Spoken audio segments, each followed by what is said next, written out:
Boom, boom, boom. How's it going? How's it going? Welcome aboard. It is I, your boy, TJ. And like it is every day, we come out live to you. And today it is called Random Monday. A little bit chillier in down under here. Or should we say up in Johannesburg. It is a little bit chillier. That's where I am based.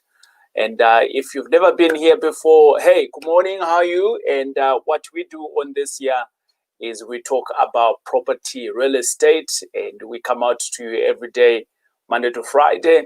And Monday to Thursday, I kind of like lead the questions. And every Friday, you get all of your questions answered. You get all of your questions answered.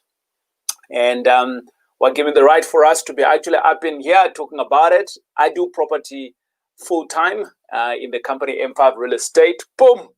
And M5 Property Addicts, and we do predominantly rental properties. We are in Johannesburg, Durban, Cape Town, Pretoria.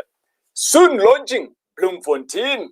Yeah. And I'm excited of that journey, and I'm hoping that, you know, wherever you are, whether you're interested in property, whether you like property, whether you're doing property, you know, you need to stay on this channel here.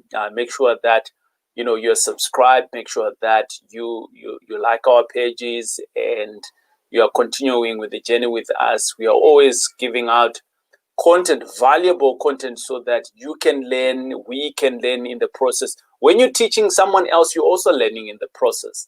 And that's why I enjoy doing this. Right, so as a Random Monday, thank you. I am not so sure where you're watching me from, but I'm going to ask that question. I normally want to know where you're watching me from. If you don't say you're watching me from the car, or from the desk, I mean a physical place, a town to be precise. Let me know where you're watching me from. As a Monday, I get to kind of like also choose a topic, and that topic is not really in any way constructed to any form of journey or whatnot. It is all around property related, and I get to choose that topic. So as a Random Monday, I was thinking about DIY. So this morning we would like to speak about DIY, and this is particularly DIY in bond origination, right? We all know that, and I'm in the same space.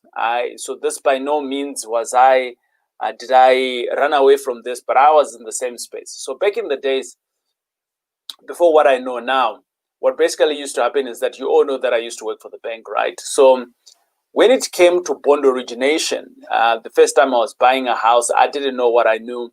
So the estate agent said to me, hey, we've got the services where we can go and look for finance for you.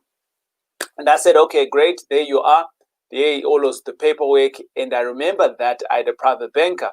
And when I told my private banker, she had actually seen an application coming through. And she says to me, no, Mr. Jack, you should have contacted me first. And I said, oh, okay, all right. So what do I do? And she says, no, I will manage it for you. Just give me all the paperwork. So I went back to my estate agent and I said, give me the other paperwork that I need. And I did then I did then just put it in, and out of that, because I was working for the bank has the first right at that particular time. So if you look at it from that perspective, right, I kind of like started the DIY. That was a DIY day. So I took in all of my paperwork inside. Right, let's fast forward now to where I am now with what I know now, having done many deals. Managing of our own properties, 200 tenants, just over 200 tenants now, and looking at 350 students. So we are consistently buying. If it wasn't for COVID, we were almost buying a property, like a small block of flats once every month. Now, having said that, I want to come back to the point of when you're starting off, there is the edge of wanting to do stuff on your own. And I want to say to you that there is nothing wrong with DIY. There is nothing wrong with DIY. But I want you to almost look at this, and we are looking at this from a bond origination. We're going to talk about DIY in all the other aspects because it's got a different connotation, or it's got a different pros and cons on that. Some of it DIY, the traditional DIY in terms of maintenance and things like that. It might have a pro and a con to it on your taxes, right? So you might be losing out or you might be gaining.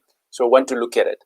So let's stick to the bond origination. What is a bond originator? Let's start to point it from that perspective, because I didn't know what a bond originator was. You know, when I was buying my first property, I didn't know. I've never heard of a bond originator, and they said to me, the estate agent just said, we have someone in the office who will look for the money for you. Years later, I then figured out, oh, it's a bond originator. Oh, okay, all right, good. Now, bond originator, they normally, you don't see them. When you're buying a property, it's very rare that you see them. So they normally work in teams. And this is where I also want to anchor the fact that if you're an investor and you're working this to be an investor, and by the way, I don't like being called an investor, but I'm using that term. So if you're continuously buying properties like I do, right, whether you're buying 1 or 2 or 3, 1 a year, or whatever the case is, you need to work with someone who's called a bond originator. Typically, a bond originator works for an estate agent company, or they are a service provider who are affiliated to an estate agent. That's how they get their business. So when you sign an offer to purchase, guess what happens? Then the estate agent passes on to the bond originator. The bond originator then goes out to all the banks and look for what you're looking for the money. But I want to stress the fact that when you're now doing it seriously, even if you're buying 1 property a year, try to understand to work directly with the bond originator. Have a pen and have a name and surname, cell number of the bond originator. Understand that bond originator. What is their speciality? I'm going to give you guys an example. My bond originator, Christian Janssen. And Christian, he's been in the game for potentially about just rounding off 20 years or so. That's how long he's been a bond originator, you know, close to around about 20 years. And out of that, he himself is an investor. So obviously from that perspective, my bond originator is out there looking for products and the banks that are willing to give me more money as an investor, right? So that's an advantage. So I had to seek out and to understand who he is. I didn't start off with him. I started off with another lady, and I went on to another guy, and then eventually I am with him now, and I like him. He's got all of my FICA documents, all of the basic documents that are required that don't need updates. He's got them. All of the other documents that needs update, he's got as of the last transaction that we did. So he's got all of that. It's in a pack. It's in a shared file that we call on. Now, at the time that we now want to do a deal, I don't need to send him everything again. All I now need to do is to send him just the offer to purchase, and I'm already bond approved. What do I mean? I'm already bond approved. Because he's got all my paperwork, he's already checked to see what do I need. So from an individual perspective, all of that is ready. Now, that's what I call working smart. Now, when the deal comes through, it all needs now 1 or 2 documents, and boom, it's in the system, and we start having the conversations with the banks. That's not everything. I want to come back to another point where I want to stress out the fact that the reason why I favor, and already you've seen that I'm already favoring working with a bond originator. I want to stress the fact that a bond originator works for you, but you don't pay him. Okay? A bond originator works for you, but you don't pay them. Who wouldn't want someone like that? A resource like that? Someone who works for you, but you are not the one who's paying for them. Okay, let's look at the life cycle of the deal, because eventually you are going to pay for them anyway. Yeah. So, at the beginning of the transaction, you've got your estate agent, or you got yourself, and then boom, you are, and you have sent in your offer to purchase. It's signed now, and you go through to your estate agent. The estate agent takes that in, and they obviously then take it to the bond originator. The bond originator has relationships, because remember, they're doing these deals every day. So they take that and then they put it into the system, their bond origination system, that then speaks to the banks. Now, at that time, I want to stress out the fact that many are estate agents, or should I say many bond originators, they might just throw stuff into the system and hope for the best. However, when you're working with a bond originator who is now smart, clever, who understands you as an individual, what they start doing is that they start looking for products at the banks. Because remember, the banks are different. A savings account, it's not a savings account between two banks. Savings accounts could be different in the nature of the value adds and things like that that it will give you. So same around with home loans, if we're looking at just buying a home, okay? So home loans, having a home account is just, it's just different. A bond account, as we call it, right? It's different from one bank to the next to the next. But over and above that, different banks have different products underneath it. So for instance, we all know of there's a Standard Bank one where they favor some form of multi-letting, and there's an ABSA one now where they kind of like taking future payment.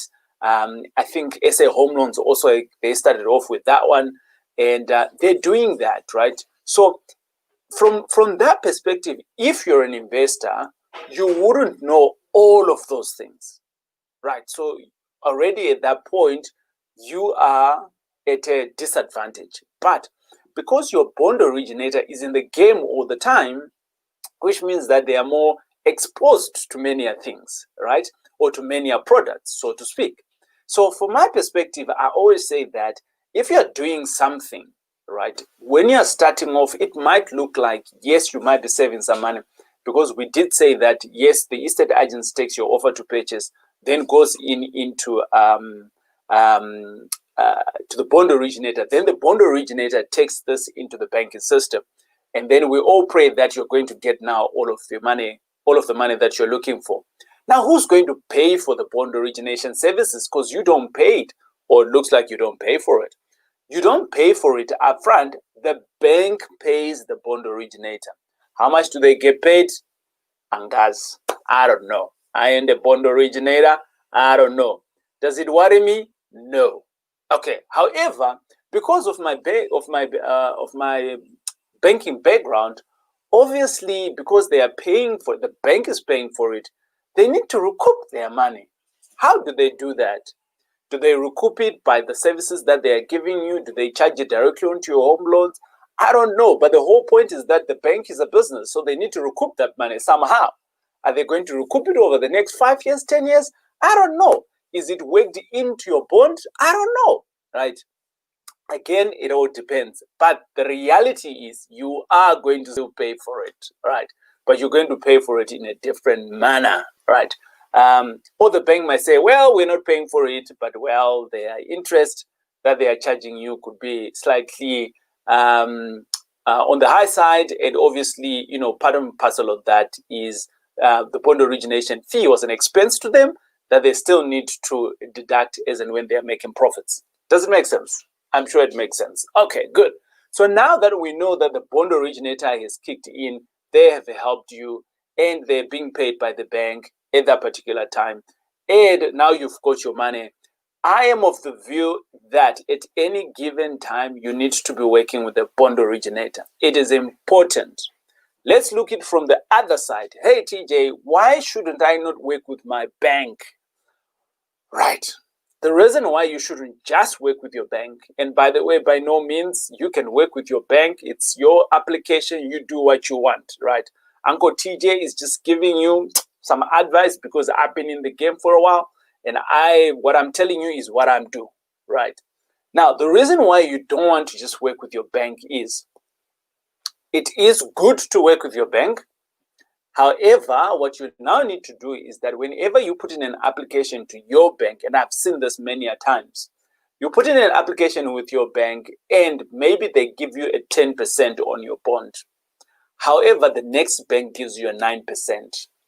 But because you're not going to the next bank, you're just going to wait on your bank alone, your primary bank, so you're going to get 10%. Right? Is that good for you? Of course, that's bad. 1% on a million, that's a lot of money, right?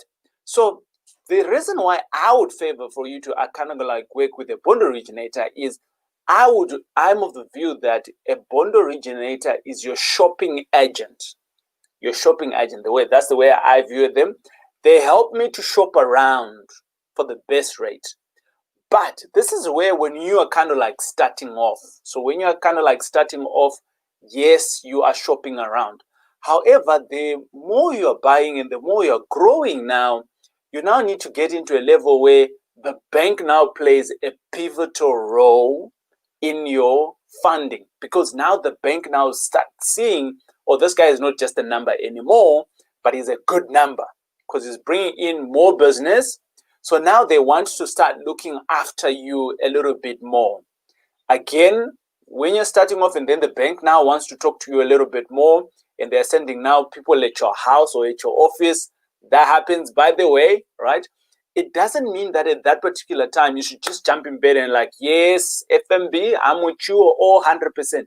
That's not what it's all about. You entertain them. It's like dating. You entertain them, you see what they are offering you, and you still have your bond originator. It isn't when you are buying still you utilize your bond originator. And by the way, now when you're outside the bond origination, TJ, can you get outside the bond origination? Yes, because when you're buying commercial properties, you don't go to a bond originator. It's more complicated than that. So you're buying a block of flats, right? Unfortunately, my bond originator, Christian, doesn't play a role in there anymore, right? But I'm happy that for the fact that Christian is an investor, and I'm talking about my bond originator here, right? Sounds like I'm raving about my bond originator, Christian, today. But I want to stress the fact that as Christian is a bond originator, then what he doesn't work alone. He is in an office, and guys are called 360, A360 Finance, and they're in the office, and behind him he's got other guys that are doing commercial, and so the likes of those guys then will start looking after you, because now you've gone up to a different product altogether, right? Now, you might meet a bond originator who also specializes both in commercial and bond origination. Bond origination predominantly that's like for houses, right? And on the other side, where you're now doing a little bit of commercial, because again, it's a different product and it's a different asset class. So you might have a different specialty, and the way you apply at the bank is also different. Okay, so again, not all banks that are in the commercial space want to have a middleman in between. So the more the banks are on the boutique side, they want to speak to you as an individual, right? They want to speak to you as the investor, right? Now, with that, you might be saying, oh, TJ, we're falling back again into the DIY space. Yes and not really. But what do you need to do when you get into that space? And that's becoming like the big boy stuff a little bit. So you're becoming big boy, which means that, you're no longer just playing in the housing space of, like houses. You're now going into blocks of flats, and you're growing bigger there, which is great. So high five, you're doing that. Now, when you're now getting into that space, for me, I still want to have the services of someone who has a bond origination background, because they understand how we should be putting the paperwork together. And I had to learn this as well, and we're still learning it up to now. So you need to put a pack. So it's no longer just about, hey, there's my offer to purchase. No, it doesn't work like that. Now they want to know, who are you? Now they want to know, what company do you have? So now we are in a space of, now it's almost like you're sending in a proposal, and you're like, there's my proposal. Like me, yes. Mascara, I look good, yes. And all of those. They have been managing properties for long. So you kind of like, it's like you're dating now again on a proposal. But the real thing here is that as and when you are now doing these big blocks of flats now, you get to meet a different set of bond origination, a different set of people that do financing in a different manner. And like I did say, the majority of them, or should I say, the more the boutique the bank is, smaller banks, they actually want to see you. So you need to put in an application. When you're putting in your application together with your proposal, they want to see you. So they will likely say, hey, come into the office. they're likely to say, hey, let's go and see the property. So they are more interactive than what it is in the bond origination of a house, where you don't ever see anyone, right? And you get the money. So I hope this has been of value to you. It is Random Monday. I like to drop in some nuggets on a Random Monday. And yeah, this is it. I'm hoping that you, as you're starting off, I try to put a scenario here from when you're starting off and you're growing and you're growing and you're growing. And I try to put in that so that we can see how do you work. So you can see there, I am still in favor of working with the bond originator. They do all the work whilst I'm chilling and the bank pays them. That's my happy place. Hey, if this has been informative, I always say that if you're watching me from Facebook, you need to start a watch party on your side. And if you've been watching this maybe on YouTube, you can literally copy paste this on your social media somewhere else so that someone else can learn from what we are talking about. It's not just about you and me. It's for the greater cause of many people. And over and above that, I just want to stress the fact that tomorrow, Tuesday, we are having our webinar for those that are wanting to invest alongside me. So you can come through and invest for a minimum of 100,000. You can invest with us and you can also co-own with us. So the link is in the comments in here. So jump into the comments and you can actually see that. Right. Register and then we'll see you tomorrow at 7 o'clock. 7 p.m. and we'll get to speak about that opportunity where we are fundraising, and we want to get to surpass to 20 million. We've got contracts that have gone out now for the fundraising. So fundraising is sitting around about just about 3 million, and we are in our second week. So I'm a little bit pumped. We've got 5 more weeks to go, and I hope you're in. I hope you're in. Hey TJ, can I bring in my 50,000?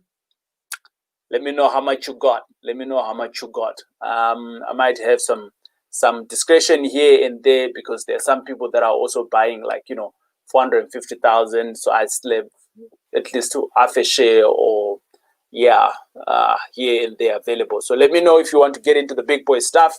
It's going to be awesome. Right. Let me see who's been online. Velile says, hey TJ, thanks for that info. You don't know how much you improved my knowledge. That's it, my brah. Back up. We got another guy called here, Wilfred. He's watching from Andover. That's in the UK. Great stuff. Hey, we're going international. Whoop, whoop. Okay, good. We'll check you guys later. Enjoy your week. And let's talk again later. God bless. Goodbye.